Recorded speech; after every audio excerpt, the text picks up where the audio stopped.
Todos hemos escuchado esa promesa que suena como una línea directa con el cielo. Clama a mí y yo te responderé. Parece el atajo divino, el código de acceso a lo sobrenatural. Pero, ¿y si te dijera que esa promesa no se hizo en un monte de gloria, sino en el fondo oscuro y húmedo de un calabozo? ¿Y si la verdadera condición para recibir la respuesta no es la confianza, sino estar tan perdido que tu grito sea lo único que te queda? El aplauso era un mar que lo elevaba. Daniel Morrison estaba en su elemento, bajo los focos que lo bañaban de una certeza casi tangible.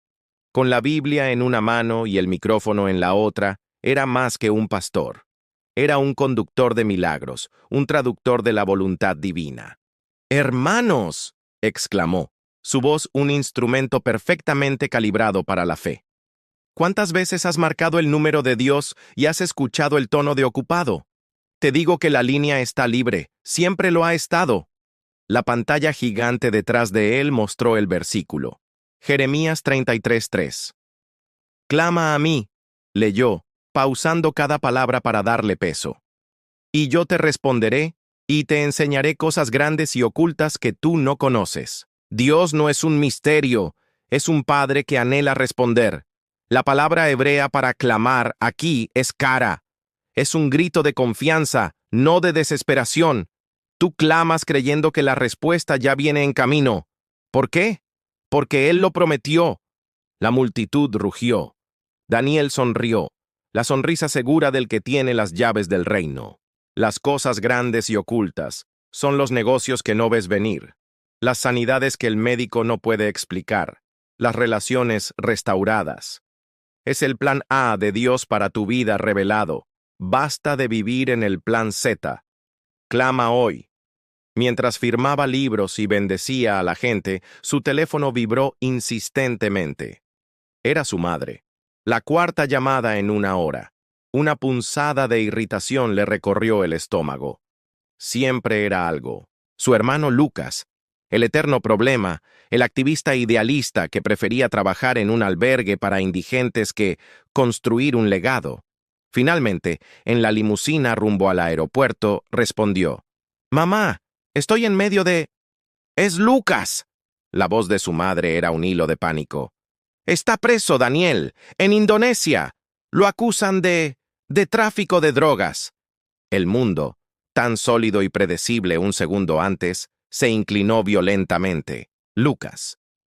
El hermano que se había ido de misionero secular a ayudar a los de abajo. Tráfico de drogas. Era imposible. «Es un error, mamá, un malentendido. Oraremos, clamaremos». Jeremías 33:3. Dios ya está obrando.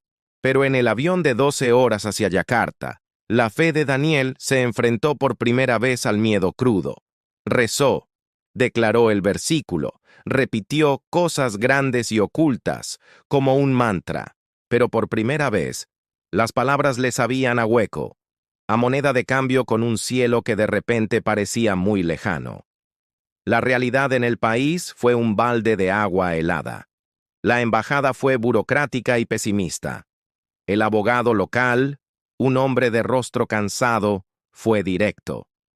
«Señor Morrison, las cosas aquí no son como en Occidente.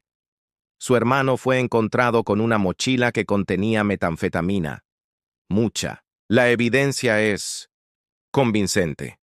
Él dice que lo plantaron, que es inocente. Todos lo dicen.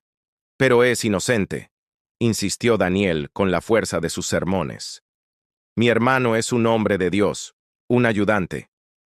«Aquí», suspiró el abogado. «Eso no importa». Daniel gastó una fortuna en el mejor abogado disponible. Oró sin cesar. Declaró salidas angelicales, puertas abiertas, favor divino. Organizó cadenas de oración en su iglesia, que resonaban con fe desde el otro lado del mundo. Pero cada visita al centro de detención preventiva era un martillo que golpeaba su teología. Lucas, siempre vital y lleno de convicción, estaba demacrado, con los ojos hundidos y una rabia silenciosa que lo consumía. El lugar era una pesadilla de calor húmedo, gritos en idiomas extraños y el olor penetrante a sudor y desesperación. «Tu Dios no contesta el teléfono aquí, Daniel», le escupió Lucas en una visita, su voz un susurro ronco. «He clamado, he gritado hasta quedarme sin voz. ¿Sabes lo que he aprendido? Que aquí solo existe la ley del más fuerte y la corrupción de los guardias. Tus cosas grandes y ocultas huelen a orina y a derrota». Daniel salió de allí tambaleándose. La fe de slogans no servía aquí.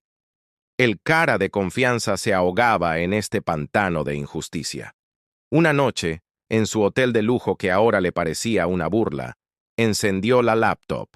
Había un email del Consejo de Ancianos de su iglesia. «Querido Daniel, estamos orando sin cesar.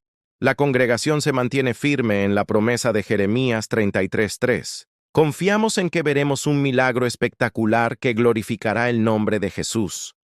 Manténnos informados. Tu sermón del domingo próximo está programado para transmitirse en vivo. Fe». La presión era una losa sobre su pecho. Todos esperaban el milagro, el testimonio pulido de liberación. Pero en el espejo, Daniel solo veía a un hombre asustado, cuyas oraciones parecían no pasar del techo de la habitación. La desesperación, fría y racional, lo llevó a tomar una decisión. Sacó un fajo de billetes. Sobornó a un guardia con una mirada evasiva. No era un acto de fe, era un acto de desesperación. La puerta de metal se cerró detrás de él con un chasquido definitivo. Y allí, en una celda de castigo por una pelea que Lucas había tenido, lo encontró. No era el hermano que recordaba. Era un espectro, con los nudillos sangrantes y los ojos brillando con un odio puro, dirigido hacia él. «¿Viniste a darme otro sermón, pastorcito?», bufó Lucas, su voz cargada de un veneno que Daniel nunca le había conocido. «¿A decirme que clame con más fe? Sal de aquí. Tu Dios de respuestas fáciles y de iglesias con aire acondicionado no existe en este lugar. Aquí solo hay paredes, ratas y el silencio de tu cielo vacío». El clamor había sido hecho, la fe declarada. Pero la única respuesta fue el eco de su propio miedo contra las paredes de una celda. Daniel Morrison, el hombre que enseñaba a clamar, acababa de descubrir que no sabía cómo hacerlo cuando la única cosa grande y oculta era la profundidad de su propia impotencia. ¿Qué se encuentra cuando se desciende al verdadero calabozo? ¿Es posible que la respuesta de Dios no sea un rescate, sino una presencia en medio del infierno?